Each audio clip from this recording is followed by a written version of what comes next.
Talkin' Birds. Made possible by the generous support of the Birdwatchers General Store, Orleans, Cape Cod. Birdwatchersgeneralstore.com. By Vortex Optics with the VIP warranty, their unlimited lifetime promise to keep you and your optic covered. Learn more at vortexoptics.com.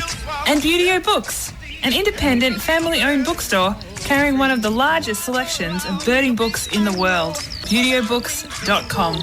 And by Ocean State Bird Club. Springtime is every birder's favorite time of year. Join Ocean State Bird Club for new online talks and weekly virtual hangouts. And enjoy our quarterly newsletter with stories and photos about birds and birding. OceanStateBirdClub.org and on Facebook, Ocean State Bird Club. Good morning. Welcome to our show, number 829. Thought we'd start out with a little report on bird sightings right in our Talkin' Birds garden, right behind our flagship radio station here in Massachusetts. And some of the birds that we saw this morning, including an eastern bluebird perched on a feeder pole out there, and an eastern phoebe that we saw zipping around near the overhang of a small building where phoebes have nested several years in a row, hoping they'll be back again this year. We had a black-capped chickadee scouting out nest holes, a tree swallow examining one of the nest boxes that housed a tree swallow nest last year. We had a female northern cardinal gathering nesting material, a tufted titmouse, and a house finch singing high in a tree, and a common raven calling from way up on the broadcast tower. That's what we're seeing in our backyard right now. And now part two of some spring sightings from our friend Al Batt, his avian observations in his backyard up in Heartland, Minnesota. Al says brown-headed cowbirds joined the melee on the ground below the feeders. A female cowbird was taking a break in a lilac when two male house sparrows attacked her. She fought back, and the battle was prolonged. Had her parasitizing reputation preceded her? Was it over a prime perching position? Or was it merely orneriness? Interesting behavior, no matter the cause. Dark-eyed juncos made the sounds of ray guns. The snow must go. The juncos must too. A male and female cardinal kissed on a lilac branch. He offered her a sunflower seed, and their bills touched in what I found to be a heartwarming moment. It's known as mate feeding and is a sign of courtship. I gave my wife a chunky candy bar when courting her. Crows walked bandy-legged over the lawn, searching winter's detritus for food. A male northern harrier, formerly called marsh hawk, was a gray glider swooping low over a field. Glorious. Part two there of some spring sightings from our friend Al Batt up in Heartland, Minnesota. Check out more at albat.com. That's bat with two T's.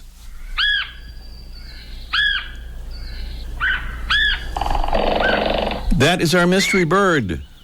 And this is a preview of our mystery bird contest coming along a little bit later in the show.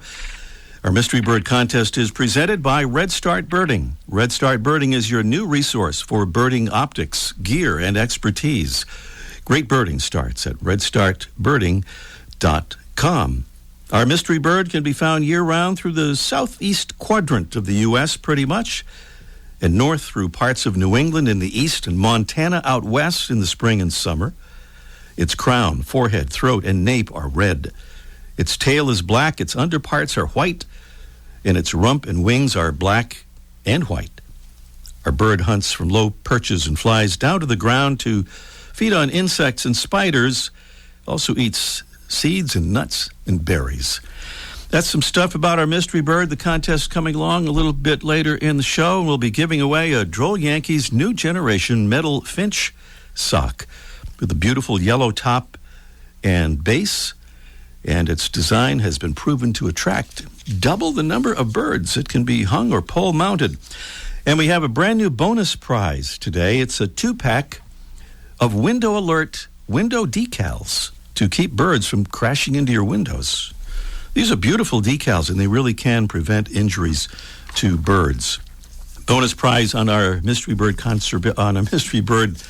contest coming up.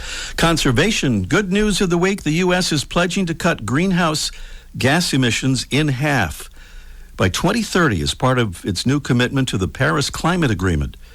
President Biden made the pledge called the Nationally Determined Contribution at a virtual climate summit attended by dozens of world leaders on Thursday. Cutting emissions in half globally by 2030 is seen as necessary if the world is to meet UN goals to limit global warming to 1.5 degrees Celsius. Some good conservation news there in the form of that U.S. pledge. And now, a royal salute to more Talking Birds ambassadors. These are wonderful Talking Birds listeners who've volunteered to help us spread the word about our show and about birds and conservation. And thank you to Julie Lynch from Holbrook, New York. Thank you so much, Julie. And thank you to Fernando C. from South Burlington, Vermont. He says, I've been listening to the podcast and your radio show for several years. I'm happy to participate in spreading the word about the show and birding in general. And he adds, love the idea of picking up trash while birding. Well, we love that idea too. We call it plurting, and we're going to talk more about it again very soon here on Talking Birds. So Talking Birds listeners, would you join our ambassadors family? It's really easy to do. Just go to talkingbirds.com, no G in talkin', and click on the Get Involved tab at the top of the page. Easy to do and easy to sign up for. Still to come on our show today, Mr. Finch himself. Matt Young from the Finch Research Network will be with us with a wrap-up of the extraordinary winter finch season we've just experienced. In addition, we'll catch up with Mike O'Connor for a Let's Ask Mike segment from the archive about orchards, bullocks, and Baltimore's. Orioles, that is. And up next, a bird from the Southwest showing up in the Northeast is today's featured feathered friend, presented by Birdwatching Magazine. For more than a quarter century, Birdwatching has been North America's premier magazine about wild birds and birding.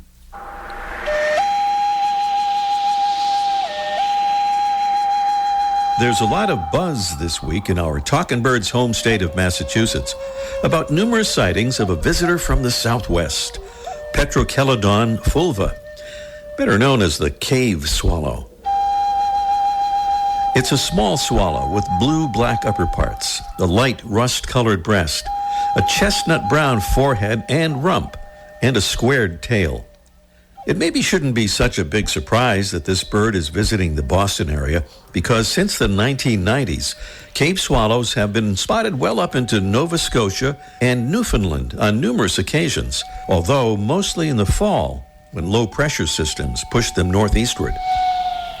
The best place to see cave swallows may be the Carlsbad Caverns in New Mexico, where they nest inside the main cavern, making it easy to watch them flying in and out. They're often seen with other swallow species, and that chestnut rump patch is a good way to pick them out in the crowd. Cave swallows are usually seen in loose flocks, feeding on the wing at heights up to 350 feet, consuming many kinds of flying insects. And they drink on the wing, too, with their bills skimming the surface of the water. The cave swallow, Petrochelidon fulva. Today's Talkin' Birds featured feathered friend.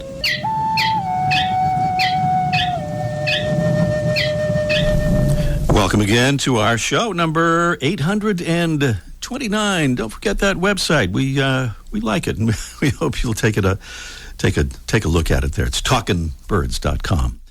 Well, this past winter was a tough one for reasons that are probably too obvious to mention, but it was also a spectacular one in at least one regard.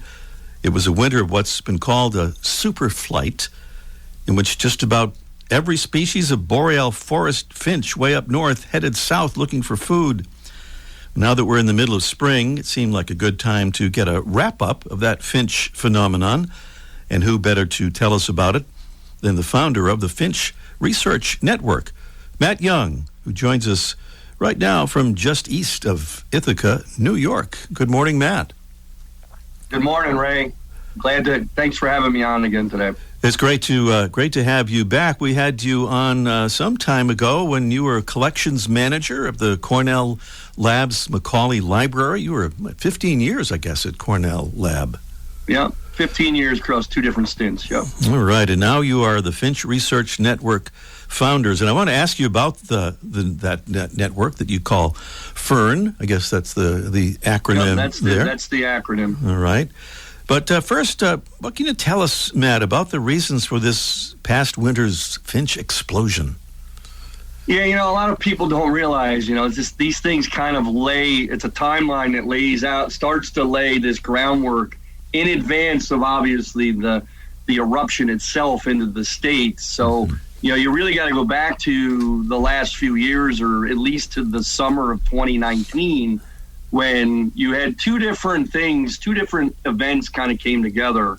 You had a generational cone crop on most of the coniferous trees in the eastern boreal. So when I say generational, it was a fabulous cone crop on spruces, like a once in a generation, once every 20 year kind of event. And there's been the last several years, there's been this ongoing building spruce budworm outbreak. So those 2 things have led to an abundance of food for boreal breeders, boreal finches, which a lot of people don't realize. Some of the finches are specialized for feeding on spruce budworm. A lot of people associate warblers like bay-breasted and, Tennessee, Cape May warbler in particular as spruce budworm specialists. But evening grosbeak, purple finches, and even pine siskins will eat the budworm, feed on the budworm, feed their young, and they'll be able to put out an abundance of a good, group of babies every single year. In fact, evening grosbeaks have declined 90% since 1970, and some of this is potentially tied into we're in a period of a lull in spruce budworm. Now, the cone crops obviously supply seed for other finches like crossbills and stuff like that. So you had a high reproductive success, building population numbers, and then a crash in the food when winter came, and all these birds flooded out of the boreal forest, the 8 species, into the eastern part of the United States. To the point we had evening grosbeaks, pine siskins, and purple finches in Florida. Yeah, and I think one pine siskin made it to Bermuda. Am I right? I think I read that. Yes, there were pine siskin in Bermuda. There was a red-breasted nuthatch in Bermuda. It was a spectacular year. I think it was the first time evening grosbeaks made it to Florida since the 80s, I believe. So this was really pretty amazing, right? Yeah, this is really a feast and famine kind of thing, then, isn't it? That really created this. It is. There often has been a biennial pattern to at least some kind of finch flight, but having the 2 events, the budworm and the cone crop, led to all of them flying, and that's like a once every 10, 20 year kind of thing. In fact, this event was probably the best one since 97, 98. It was one in 2012, 2013. I think this was a little bit better than that one. So pretty phenomenal flight. It was exciting. I think it was something the downside somewhat of all of this is obviously they were facing their own crisis in some ways, like we had with COVID. So it was kind of an intersection of, crises that kind of, I think, it's kind of interesting that humans, we all kind of latched on to getting outside and observing nature and stuff like that. So the event kind of helped us all get out and observe birds even more. And the finch event certainly helped many of us through a relatively tough winter. Yeah, there's an upside anyway to the whole thing. Always a silver lining. Well, Matt, you founded the Finch Research Network in September of 2020. Tell us why you founded it. What the goals are. Yeah, it was just been kind of in the works for several years. There's a few of us have been talking about it, and we wanted to. There was people already starting to do some research on red crossbill, which was the flagship project for the Finch Research Network. And then we kind of just said, I kind of came to the realization, if I don't do it now, when am I going to do it? So there was a kind of a buildup of people that said, let's do this. And we decided to launch it with the actual launching of this past year's Finch forecast that comes out every fall. Mm-hmm. Tyler Orr now does it. Ron Pittaway used to do it. Right. And so we launched it simultaneously with that. And Tyler is actually on the board of directors of the Finch Research Network. So we hope to get a little bit better, maybe even a predictive quality of these events, these Finch events. So, yeah, it was just a lot of just buildup of information and interest and enthusiasm. The birds could not have worked better for me this year. Indeed. But the main goal there is your conservation of finches, right, around the world? Yeah, conservation of finches and research, certainly. Mm-hmm. So we have one of the big projects we're now kind of collaborating with Pennsylvania Natural Heritage Program and Western Pennsylvania Land Conservancy and Powder Mill Avian Research Network on a evening grosbeak transmitter program. So project where they're putting transmitters. They're trying to get a better idea on wintering range and movements of evening grosbeaks because of that decline. 90% decline since 1970. They're a species that have been listed by Canada as a special concern species because of the steep declines. So we're really excited to be collaborating on these projects. And we have more of these into the future. I mean, I just sat in on the first Rosy Finch working group team. So that'll be also the focal species for fern will be red crossbill, evening grosbeak, and rosy finches in the West because they're a climate change issue because you can only breed so far up a mountain until you're kind of, you'll run out of territory. Exactly. So yeah, it's conservation is certainly a big, big issue. You put an emphasis, and you mentioned the word collaborative or collaboration a little while ago, Matt. You put a big emphasis on the Finch Research Network being a collaborative one. How would you like folks to get involved? Yeah, we want everybody to, think of this as something they can be involved in, and whether it's just citizen science and putting in reports, or whether you want to make recordings of crossbills or evening grosbeaks, or whether you're an artist. We want artists to, ornithology is the one science that really has this very intricate relationship between artists and science. And we want artists to be part of this. If there's illustrations that we can help promote people's art that involve with finches and make it kind of a collaborative project, we're all for that. But we want everybody to be enthusiastic about finches and put in your reports. And, anybody can be part of this network, whether it's research, citizen science, artwork, even education. We're trying to start an educational branch of this organization as well. I'd love to have a bunch of young, fern people that are students that are willing to look at some finch questions, even if it's just simple local stuff. Matt Young is the founder of Fern, the Finch Research Network. Check it out at finchnetwork.org. That's finchnetwork.org. Matt, thank you so much, and please keep us up to speed on your work. Yeah, thanks a lot, Ray. It's always a pleasure talking to you. I look forward to doing it again with you next year, hopefully. Indeed. Matt Young here on Talking Birds, and up next, it's our Mystery Bird Contest in just 1 minute. The flutter of a tail feather, the flash of a wing bar in mid-flight. You don't always have a lot of time to identify a bird in nature, let alone to appreciate its beauty. But with Vortex Optics, you'll have the power to bring every wild moment closer.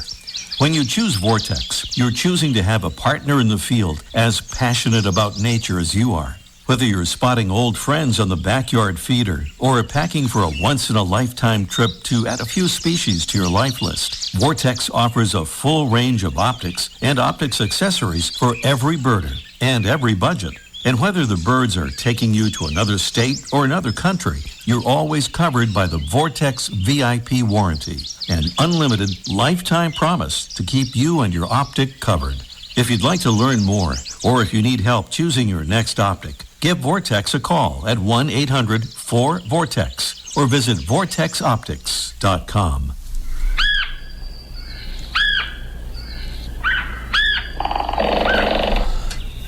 We're listening to some calls and some sounds performed by our mystery bird. This is our mystery bird contest, and let me give the phone number here right away so we can encourage you to call as soon as possible, so we'll have actually time for our Mystery Bird contest. The number is 781-837-4900. That's 781-837-4900. And don't forget, if no correct answer is received, you could still be a winner of our beautiful prizes by way of a drawing from among all the nearly correct answers received. Our Mystery Bird can be found year-round through the southeast quadrant of the U.S. and north through parts of New England in the east and Montana out west in the spring and summer. Descriptively, its crown, forehead, throat, and nape are red. Its tail is black. Its underparts are white. Its rump and wings are black and white. Our bird hunts from low perches and flies down to the ground to feed on insects and spiders. It also eats seeds and nuts and berries. What is our Mystery Bird? Beautiful prizes include the Droll Yankees' new generation metal Finch sock. With a beautiful yellow top and base, it offers the attraction of a Finch sock with the durability of metal. It can be hung or pole mounted. From Droll Yankees, makers of the world's best bird feeders.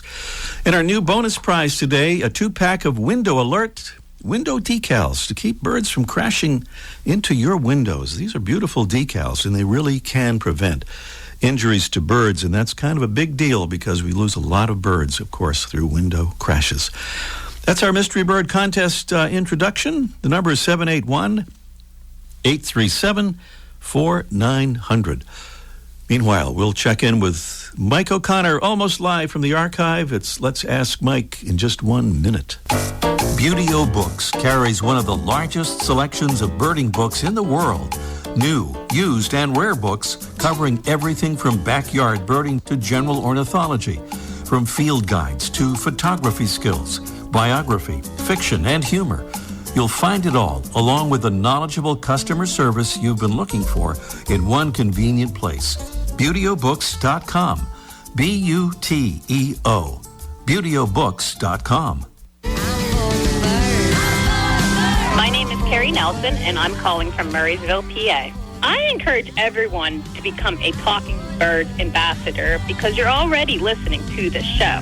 So you already have the interest involved. So what's stopping you from going out and sharing that interest with everybody that you meet? Talkin' Birds listeners, we hope you'll join our ambassadors family. Just visit our website, talkinbirds.com. Join today, and thanks. Down to Cape Cod and the Birdwatchers General Store. Route 6A in Orleans, where Mike O'Connor is holding forth. And good morning, Mike.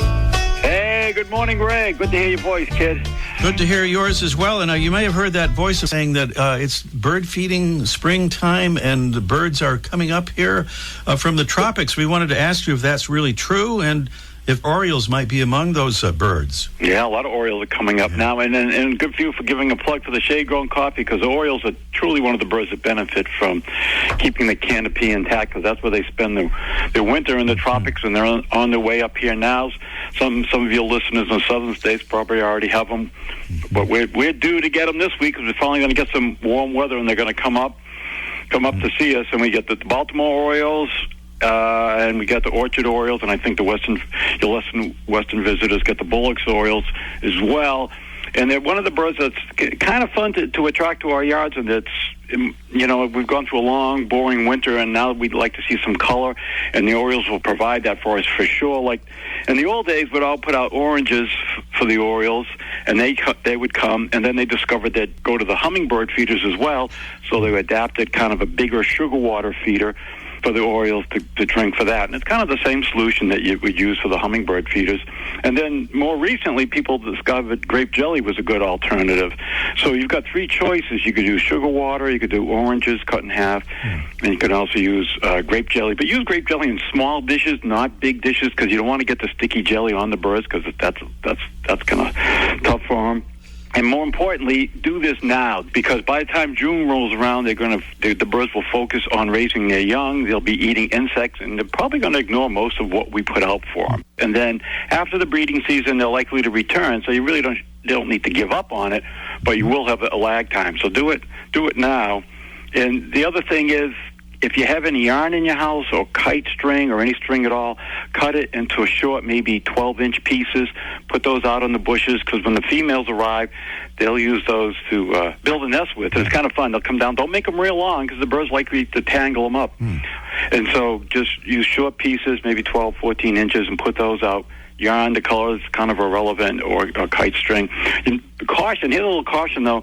A lot of people have tarps they have in their yards over their bikes or whatever, and those blue-green plastic tarps, they kind of get frayed at the end, and the orioles will use those sometimes to build their nest. But try to discourage that, because of the fiber, they're slippery, and the nests tend to fall apart. So even after the birds have all built these wonderful nests, they start to fall apart, and they kind of lose their nesting season. So stick with more yarn and string and jelly and oranges, and you'll have a colorful series of birds. Oh, I have some kite string, and I don't have a kite, so I'm all set with that. Perfect combination. Thank you, Mike. Talk to you next week. Okay, talk next week. Birdwatching Magazine has a new membership program. Benefits include detailed bird ID articles from Ken Kaufman and David Sibley, tips and stories about bird photography, access to quarterly e-workshops on identifying and photographing birds, and complimentary print and digital subscriptions to Birdwatching Magazine. Learn more at birdwatchingdaily.com/memberships. Hey, we're back here to the Mystery Bird Contest. This is our bird. What is it? 781-837-4900 is the number to call. And this is pretty exciting, because I think this is our first ever call on the Mystery Bird Contest from Mexico. And Terry is there in Cancun. Good morning, Terry. Good morning. How are you doing? Nice to talk to you, Ray. Nice to talk to you as well. And if you don't mind mentioning, if I'm correct, you are one of our relatively new Talking Birds ambassadors.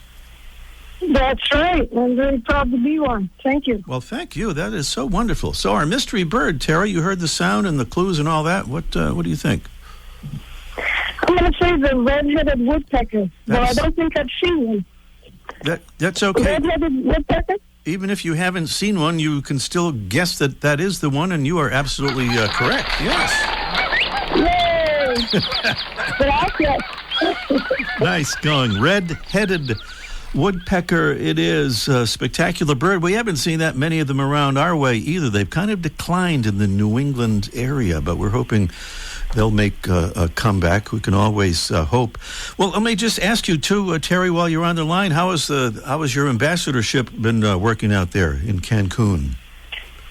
Well, it's going pretty good. I have some friends in Yucatan who I think are interested, and I've mentioned it to my siblings, and we're all a little bit of bird watchers because of our parents. They always love to watch the birds. All right. Well, that's wonderful. Well, thank you for that, Terry, and thanks for calling in, and congratulations. And if you'll stand by on the line, we'll turn you back to Jesse, and he will take care of those beautiful prizes. Thank you. Look forward to hearing more from you. Thank you so much, Terry, down in Cancun, Mexico, and correctly identifying the red-headed woodpecker as our mystery bird. And guess what? We are just about out of time for this morning's show. Just a reminder to take a look at our Talking Birds flock. It's where listeners gather and talk about birds and send pictures and videos and all that stuff. You can find it at Facebook. Just go to facebook.com and then search for Talking Birds flock. Next week, we'll celebrate International Dawn Chorus Day, marking the worldwide celebration of nature's greatest symphony. Right on next week's show. Thanks to our amazing Talking Birds team, Debbie Bleacher, Frey McGregor, our assistant Audrey Stack, and our producing engineer, Jesse Wilkins. I'm Ray Brown. See you next week. The Bird Show. I like that. Ray Brown's Talking Birds. Made possible by the generous support of the Birdwatchers General Store, Orleans, Cape Cod. Birdwatchersgeneralstore.com. By Vortex Optics with the VIP warranty, their unlimited lifetime promise to keep you and your optic covered. Learn more at vortexoptics.com. And Beautyo Books, an independent family-owned bookstore carrying one of the largest selections of birding books in the world. BeautyOBooks.com. And by Ocean State Bird Club. Springtime is every birder's favorite time of year. Join Ocean State Bird Club for new online talks and weekly virtual hangouts. And enjoy our quarterly newsletter with stories and photos about birds and birding. OceanStateBirdClub.org and on Facebook, Ocean State Bird Club.